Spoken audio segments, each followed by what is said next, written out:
तंत्रनाथ झा। प्रयाण जोड़ आलाप। कवि अपन समस्त अनुभव के समेटी कर राख देने छे। प्रयाण मतलब यात्रा, आलाप मतलब वर्णन, अनुभव। प्रयाण और आलाप, यात्रा का वर्णन, अनुभव। युवा सफर आरंभ 24 वर्ष बीत गए, 60 वर्ष क्षेत्र का निराशावादी कविता। प्रयाणालाप निराशावादी कविता है। जीवन संघर्षमय होइत अछि, मुदा निनिकता सब ठीक। समाज पर कयल गेल परोपकार के बिसरि जाउ। ब्याज त नहीं, मूलधन सेहो नहीं भेटत। कर्म सँ बेसी भाग्य के बेसी महत्व।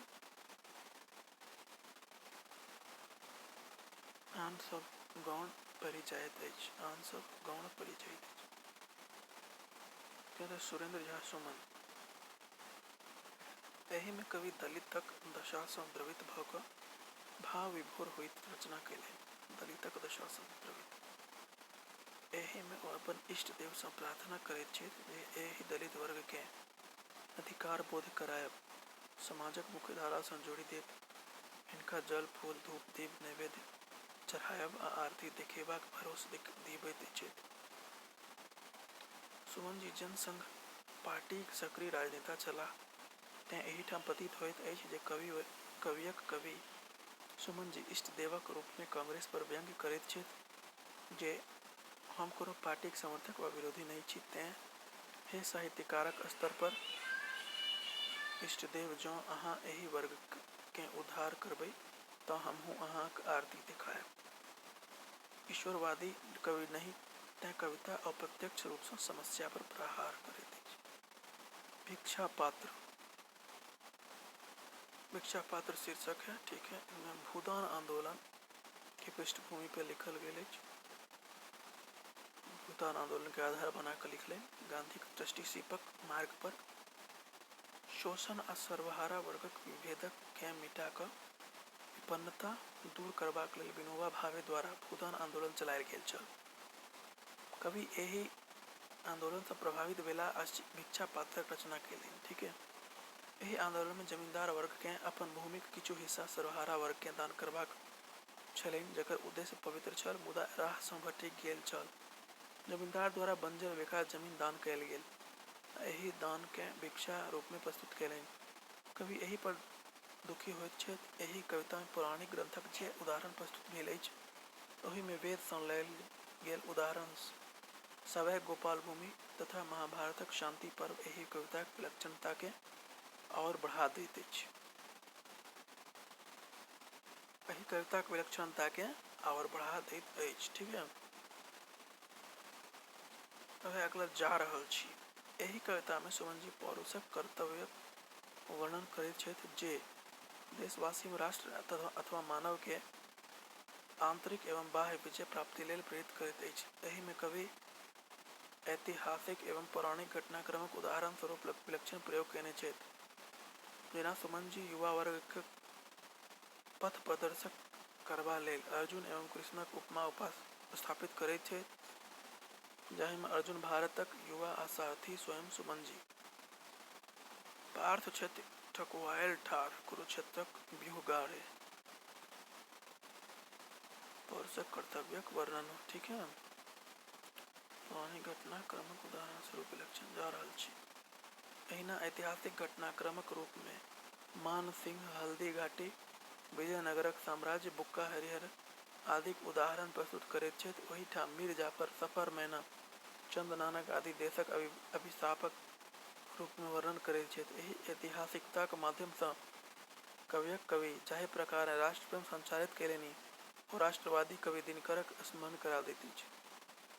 सुमन जी कविताक शैली में नवीनता अछि, शब्द शब्द में प्रखरता अछि, उत्साह अछि, उमंग अछि, कर्तव्य बोधक लेल प्राण न्यौछावर कऽ देबाक संप्रेषण अछि। कवि द्वारा संस्कृत के गला क मैथिलीक साँचा में जाहि उत्कृष्टता सँ ढालल गेल अछि आ ऐतिहासिक तथ्य के जोड़ि क भाव संचारित कयल गेल, ओहि लेल सुमन जी कविक रूप में शिरोध्वज स्थान प्राप्त केने छथि, ठीक है। अब यात्री जी का भारत में पाश्चात्य सभ्यता का अंधानुकरण, लोक में असंतोष नया पीढ़ी में उद्दंडता। शिव पुराण पीढ़ी ऊपर देख आत्मसंतोषी रही चला, दरिद्रता कुंठा नहीं। पार्वती गृहिणी जे दुई पीढ़ी के जोड़ैत अछि। गणेश युवा पीढ़ी पुरान पीढ़ी विचार सँ बनल अछि, हुनकर विचारक खंडन नहीं। जे कहैत अछि जे कार्तिकेय संसारक भ्रमण कयने छथि, तकरा सँ सीखू। दू पीढ़ीक विचारक अलगाव, पाश्चात्य सभ्यताक अनुकरण आ ओहि सँ उत्पन्न समस्या। भोरे भोर में क्षणिक दृश्य पर यथार्थवादी। भोरे भोर के बाद है आरसी प्रसाद सिंह। आरसी प्रसाद सिंह का छायावादी कविता है, ठीक है। कारण जे कवि एहि में जीवनक आंतरिक सौंदर्य के प्रकट कऽ रहल छथि। कवि एहि कविता में मानवताक प्रति प्रेमक उद्गार प्रकट करैत छथि तथा मनुष्य के कर्मठता के पाठ पढ़बैत छथि। एहि संसार में सबसँ अनमोल जीवन के मानैत छथि। जीवन कतबो समस्या पर ठाढ़ रहैत अछि, मुदा जीवन सँ बढ़ि कऽ किछु नहि होइत अछि। कवि जीवन होयबाक कारणे एहि धरती के स्वर्ग मानैत छथि। कवि कहै छथिन जे यह धरती स्वर्ग अछि, कारण जे एहि ठाम जीवन अछि। जीवन में परिस्थितिक अनुरूप समस्या अबैत अछि। जीवन एक संघर्ष थिक। यह संघर्ष प्रेरणा प्रदान करैत अछि। जे पुरुष होइत अछि ओ अपन कर्मठता सँ संपूर्ण संघर्ष सँ लड़ि लेबैत अछि, आ जे कमजोर होइत अछि ओ अपन संघर्ष के अथवा दुख के परिस्थिति अथवा दोसर पर आरोपित करैत अछि। अर्थात कवि जीवनक लेल पुरुषार्थ के आवश्यक बुझैत छथि। आरसी प्रसाद विद्यापति काव्य परंपराक कवि छथि, तें अभिनव विद्यापति कहल जाइत छथि। आरसी प्रसाद है ना विद्यापति परंपरा कवि, इसलिए अभिनव विद्यापति कहा जाता है इनको। विद्यापति पुरुष परीक्षा में पुरुषार्थक लेल निम्न पाँति देल गेल अछि, ठीक है। वीर आरसी प्रसाद सिंह जीवन में यह पाँति सँ प्रेरित बुझि पड़ैत छथि। राष्ट्रगीत है आरसी प्रसाद का। गणतंत्र दिवस पर लिखल गेल दलित उद्गारक भावना। दलित वर्ग आजादी के एतेक युग बादो ओ अपन अधिकार प्राप्त नहीं कऽ सकल अछि। पूंजीवादी आ सर्वहारा के जे शोषण छल ओ अखनो व्याप्त अछि। एहि स्थिति में दलित देश सँ प्रश्न पूछैत अछि जे देश सँ अपन व्यथा सुनबैत अछि, मुदा एहि व्यथाक बादो ओ उमंगित होयत। 1975 गणतंत्र दिवसक उत्सव में शामिल होयबाक लेल उमंगित अछि। एहिठाम दलितक भावना अछि जे देश भने ही हमरा नहीं चिन्है, मुदा ई देश हमरे थिक चाही हम भाव के निम्न पाँति में देखल जा सकै छै। राष्ट्रक प्रति एहि समर्पणक कारणे आरसी प्रसाद सिंह राष्ट्रवादी कवि के रूप में मैथिली में वह स्थान रखैत छथि जे कवि दिनकरक छनि। कवि एहि राष्ट्रगीत में राष्ट्रभक्ति ओहि काल में चरम पर पहुँचि जाइत छथि, जाहि ठाम सब वर्ग अपन आंतरिक समस्या बिसरि कऽ राष्ट्रोत्सव में एक संग शामिल होयबाक लेल प्रेरित होइत अछि। जे कवि के एहि पाँति में देखल जाइत है। मृदु मयंक हंस शिशु आदित्यपुरी में प्रस्तुत प्रदूषण, मानव आ पक्षी पर प्रभाव। आदित्यपुरी जमशेदपुर सँ सटल एकटा नगर अछि, जाहि ठाम इस्पात कारखाना स्थापित कयल गेल अछि। एहि उद्योगक स्थापना सँ प्रदूषणक समस्या आयल अछि। एहि प्रदूषण के कवि राक्षस मानैत छथि। कवि घायल क्रोंच पंक्षी के वेदना सँ प्रदूषण सँ आघात वातावरण के प्रकाशित करैत लिखैत छथि जे अकस्मात ब्लास्ट क्रोंच के। कवि एहि औद्योगिक विकासवाद के निराशा भाव सँ देखैत छथि। एकरा संसारक विनाशक कहैत छथि, जे कविक एहि पाँति में देखल जाइत अछि। उपेंद्र नाथ झा व्यास मेहद बड़द सँ जीवनक तुलना करैत छथि। जहिना मेहक बड़दक एकटा दायरा होइत अछि जाहि सँ ओ आगू नहि बढ़ि सकैत अछि, यह हाल गृहस्थाश्रम जीवनक होइत अछि। जाहि भाव के स्पष्ट करैत व्यास जी लिखलनि जे केवल मात्र उपचय। एहि में कवि घरक मुखिया के रूप में सूर्य आ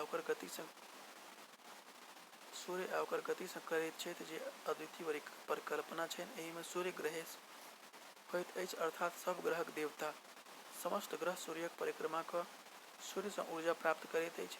मुदा सूर्यक ऊर्जा अक्षय अछि, सूर्य ऊर्जावान अछि। ओहिठाम गृहक स्वामीक कारणे कवि स्वयं के गृहेश कहै छथि। जिनकर परिवार हुनकहि ऊर्जा सँ ऊर्जावान होइत अछि एवं गति प्राप्त करैत अछि। मुदा अंतर एतबे जे सूर्यक ऊर्जा अक्षय होइत अछि, मनुष्यक ऊर्जा क्षय होइत छै।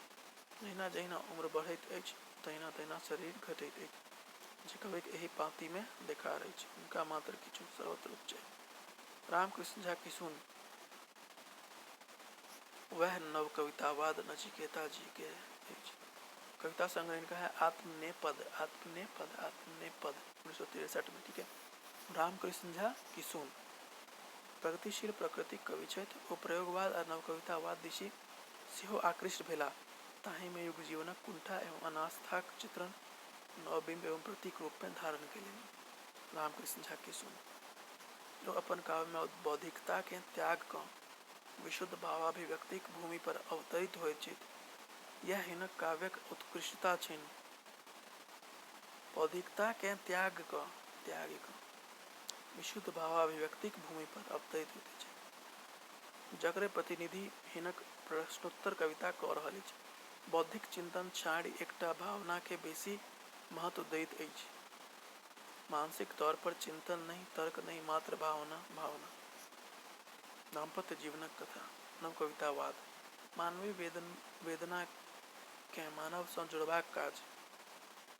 पत्रोत्तर में एकटा पति अपन पत्नीक पत्र के उत्तर दऽ रहल छथि। एहि उत्तर में पत्नी सँ प्राप्त पत्रक उद्गार आ उमंग अछि, आ दोसर दिस पत्रक माध्यम सँ जागृत प्रेम सँ पसरल अंधकार रूपी विरह।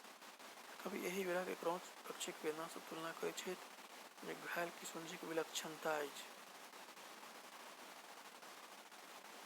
उत्साह तहिना भरि गेल, विरह निरुपाय। एहि विरह दशाक वर्णन में कवि महाभारतक घटनाक्रमक जाहि प्रकारे वर्णन करैत छथि, आ अभावक चक्रव्यूह में फंसल मनुष्यक औनाहटक तुलना करैत छथि, ओ एहि कविताक विलक्षणता अछि जे एहि पाँति में देखल जा सकैत अछि। सही सही कऽ औना रहल। एहि समकालीन कविता में किशुनजीक दोसर कविता विश्लेषण अछि। एहि विश्लेषण में किशुनजी लोकतंत्र, समाजवाद तथा रूढ़िवादी व्यवस्था सँ आक्रोशित बुझि पड़ैत छथि। कवि समाज आ जीवनक यथार्थ सँ प्रतिबद्धता स्थापित करबाक लेल लिखलनि जे शांति, प्रेम, समाजवाद आक्रोश भऽ गेल। कोकनल धुन लघु छै पुरना प्रमाण, युग तऽ कइये रहल नव मूल्यक अनुसंधान, नवीनताक स्थापना। मानवक विकासक लेल व्यवस्था नहि, परुष आवश्यक अछि। मानवक अंतःमन जागृत होयबाक चाही, परुष सँ कर्मठता आयत। एहि नव संधान में मानव समाजक विकास लेल कवि कोनो व्यवस्था पर आश्रित नहि होमय चाहैत छथि।